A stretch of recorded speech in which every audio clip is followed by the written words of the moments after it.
Menjadi bersih sendirian di antara kucing-kucing kudisan, kira-kira enak nggak ya? Mungkin inilah kata yang tepat untuk menggambarkan film yang berjudul Safe House ini. Matt Weston adalah seorang agen CIA yang ditugaskan untuk menjaga safe house atau rumah perlindungan.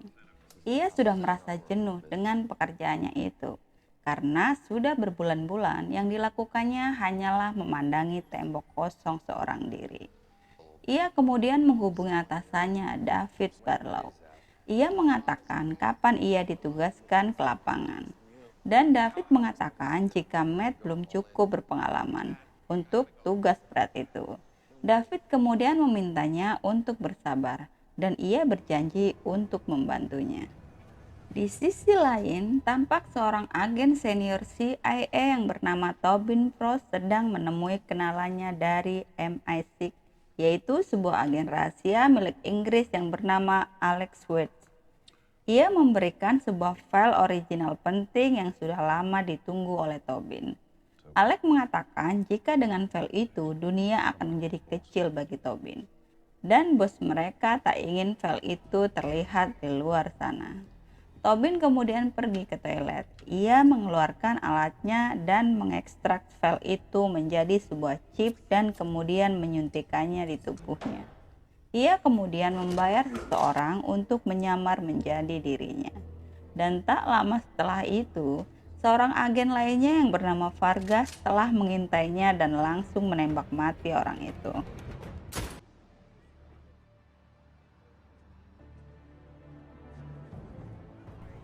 Tobin dan Alec kemudian segera menaiki mobil dan meninggalkan tempat itu. Alec tampak ketakutan dengan kejadian itu dan mengatakan jika yang menembak itu bukanlah orangnya. Ia juga tak merasa diikuti. Namun tiba-tiba sebuah tembakan tepat mengenai kepalanya dan mobil yang dikemudikannya pun oleng dan kemudian terbalik. Tobin segera keluar dan tampak beberapa orang Vargas langsung mengejarnya. Ia masuk ke kerumunan demo. Namun ternyata Vargas dan orang-orangnya telah mengepungnya.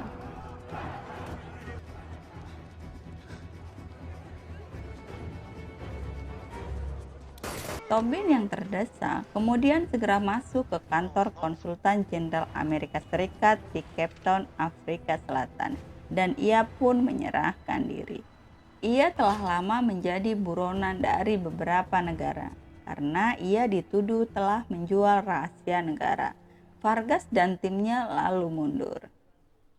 Berita tentang Tobin Frost yang menyerahkan diri itu segera diketahui oleh kantor pusat CIA. Para petinggi kemudian segera bersidang. Profil dari Tobin ditampilkan kembali. Mereka pun kemudian memutuskan untuk menginterogasi Tobin di safe house yang ada di Johannesburg, Afrika Selatan. Tim penginvestigasi akan diterbangkan ke sana. Matt yang saat itu sedang santai tiba-tiba mendengar bunyi telepon kantornya. Ia tampak senang karena kini ada yang harus dikerjakan. Tobin akan dibawa ke kantornya.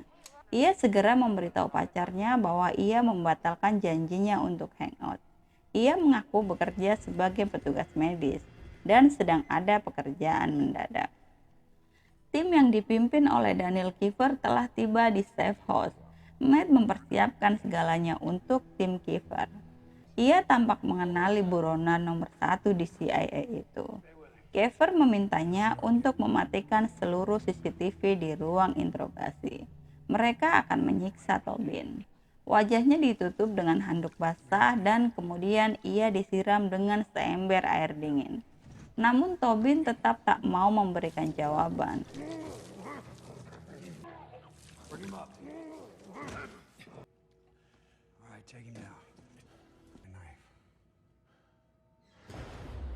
Namun tiba-tiba Vargas dan timnya menyerang safe house. Kiefer dan seluruh anak buahnya berusaha melawan. Namun rupanya tim yang dipimpin oleh Vargas lebih siap. Kiefer dan seluruh anak buahnya tewas. Tobin yang mengetahui itu kemudian mencoba mempengaruhi Matt agar menyelamatkannya. Matt yang kebingungan dengan apa yang harus dilakukannya, kemudian melihat Kiefer ditembak, dan ia pun kemudian memutuskan untuk membawa lari Tobin.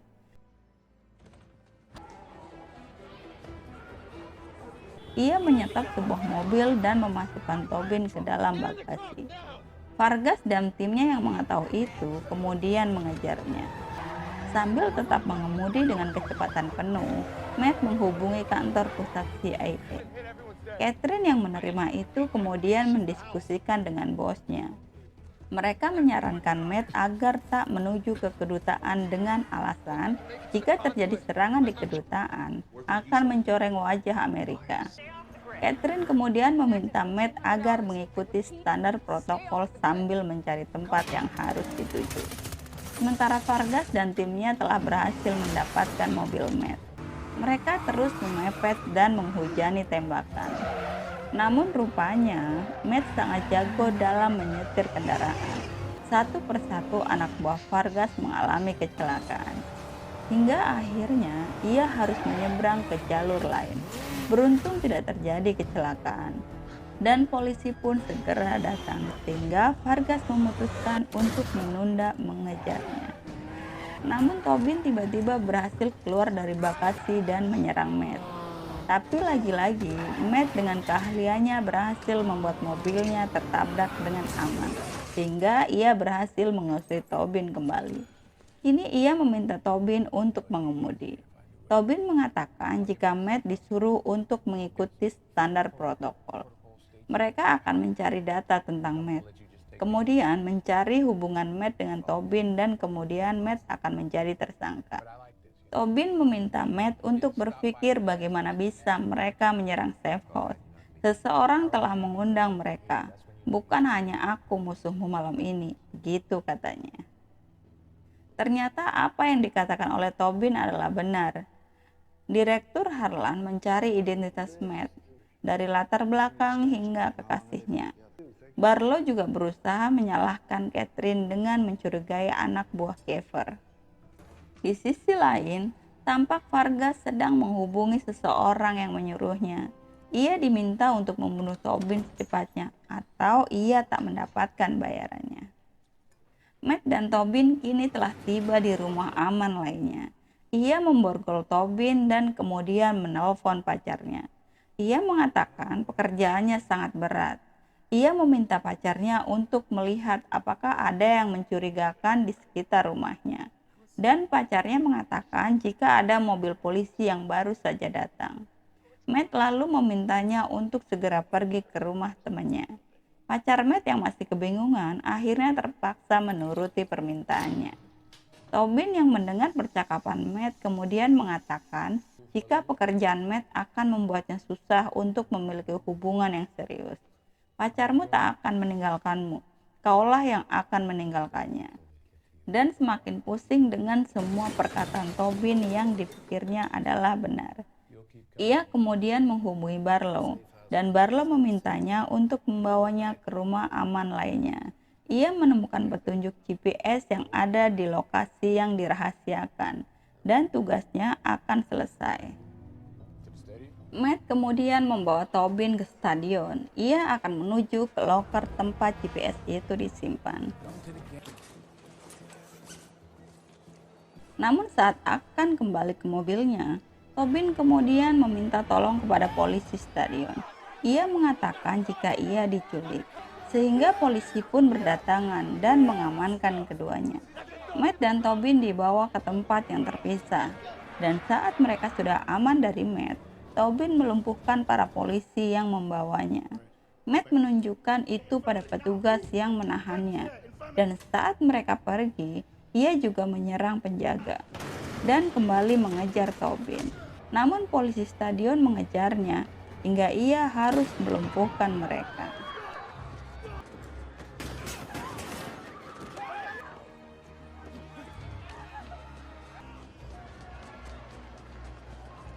Hingga akhirnya ia berhasil mengejar Tobin. Namun rupanya pengalaman Tobin membuat ia dengan mudah melumpuhkan Matt. Tapi Tobin tak mau membunuhnya. Ia hanya menembak di samping kepalanya dan mengatakan jika hanya membunuh profesional. Setelah berhasil aman dari kejaran petugas stadion, Matt kemudian menghubungi bosnya. Ia mengatakan jika ia telah kehilangan Tobin, dan ternyata apa yang dikatakan Tobin kepadanya kini terbukti. Direktur Harlan membebas tugaskannya setelah apa yang dikerjakannya, meskipun ia mengatakan akan melanjutkan misinya. Direktur Harlan meminta Barlow dan Catherine untuk menghandle kasus ini sendiri dan pergi ke Cape Town. Matt kemudian pergi ke stasiun. Ia membeli sebuah tiket untuk pacarnya. Dan setelah pacarnya datang, Matt kemudian mengatakan pekerjaan sesungguhnya. Ia menjelaskan situasinya. Ia meminta mengakhiri hubungannya dan memintanya untuk menjauh darinya. Pacar Matt kemudian marah. Ia tak percaya dengan apa yang dilakukan oleh Matt kepadanya. Dan semuanya lagi-lagi sama dengan perkataan Tobin.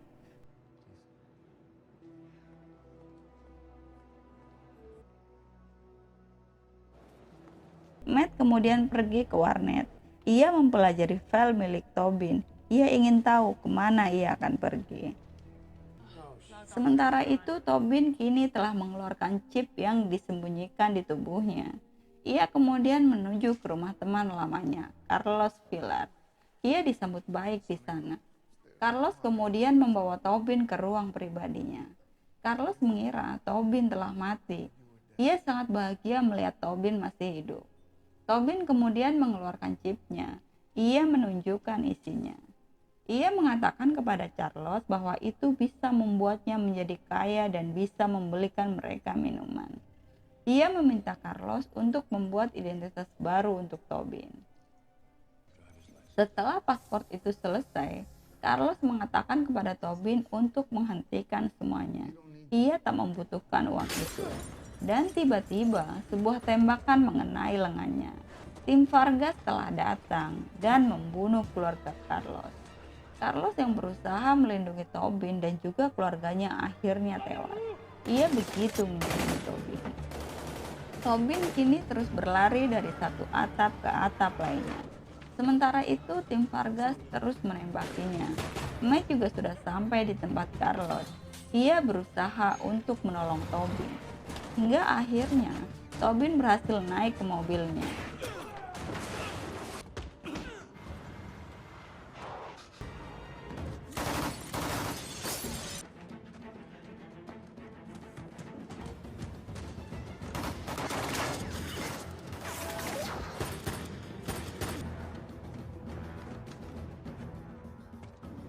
Di perjalanan, Tobin mengatakan dari mana ia tahu posisinya, dan Matt mengatakan jika itu sangat mudah. Namun tiba-tiba, sebuah mobil menabrak mobilnya hingga terbalik. Tim Vargas lainnya telah menemukannya. Mereka berdua kemudian segera keluar dan menyelamatkan diri. Mereka saling bekerja sama melumpuhkan orang-orang itu.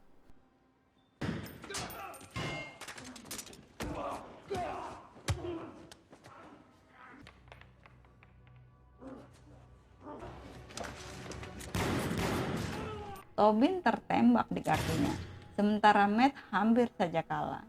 Tapi akhirnya ia bisa mengalahkan tim Vargas itu. Ia membuatnya lumpuh. Ia kemudian memaksa orang itu mengatakan siapa yang mengirimnya. Dan ia mengatakan jika yang mengirimnya adalah Vargas atau CIA.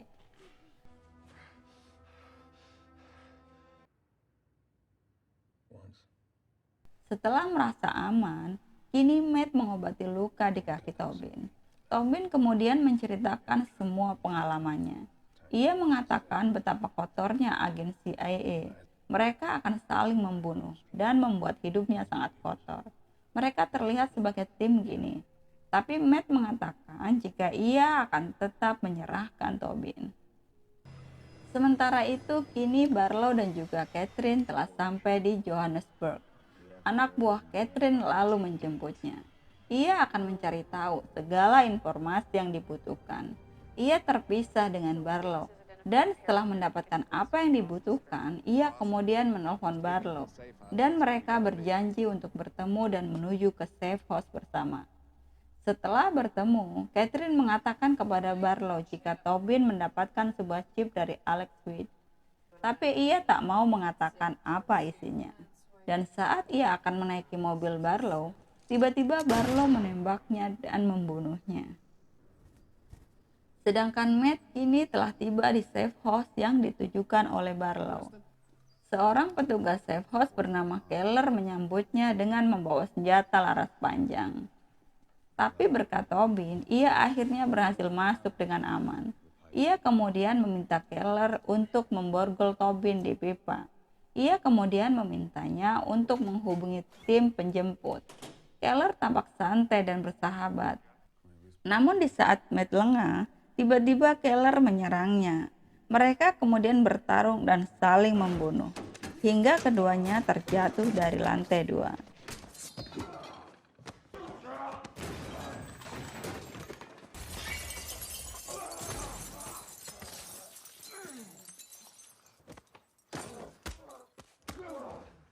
Keller berhasil menusuk perut Matt dengan kaca, dan Matt menusuk kaki Keller dengan sebuah kayu.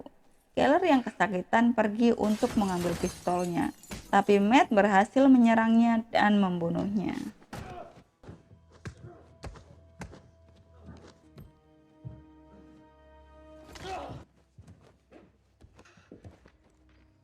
Matt yang terluka parah kemudian mendekati Tobin. Ia memberikan kunci borgolnya. Ia bertanya apa yang dicarinya di Cape Town. Tobin kemudian menunjukkan chipnya. Ia mengatakan bahwa itu berisi file yang dibuat oleh agen Mossad beberapa tahun lalu, yang berisi daftar agen penerima suap termasuk dari CIA, MI6, agen Jerman, agen lain di seluruh dunia. Tobin kemudian mengambil kembali chipnya dan meninggalkan Matt yang terluka parah di perutnya. Ia tak peduli meski Matt memohon untuk tidak meninggalkannya. Dan tak lama kemudian, Barlow datang dan menolong Matt. Matt yang baru siuman sudah berada di atas tempat tidur. Barlow tampak merawatnya dengan baik. Ia mengatakan jika ia akan menjadi kepala para agen. Matt kemudian mengatakan jika ia telah membunuh Keller. Ia juga mengatakan jika Tobin memiliki file berisi namanya. Barlow kemudian bertanya di mana filenya. Ia mendesak Matt untuk mengatakannya. Namun tiba-tiba Tobin datang dan menyerang. Barlow dan juga Vargas kemudian mencarinya. Namun saat Barlow keluar dan mendekati mobil, tiba-tiba mobil itu meledak dan ia terlempar.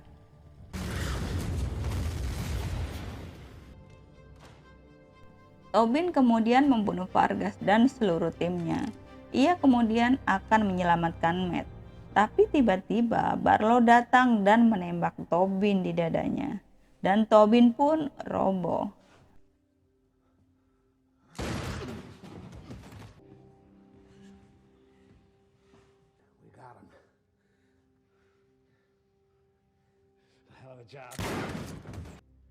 Namun ia tak menyangka Matt membunuhnya.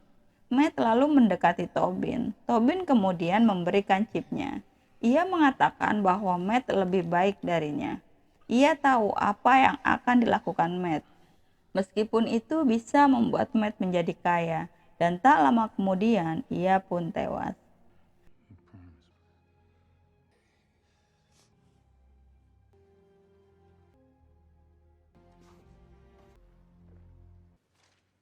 Matt kemudian memberikan laporan kerjanya langsung kepada Direktur Harlan. Direktur mengatakan kepada Matt agar merubah laporannya mengenai skandal David Barlow. Ia juga bertanya tentang file itu.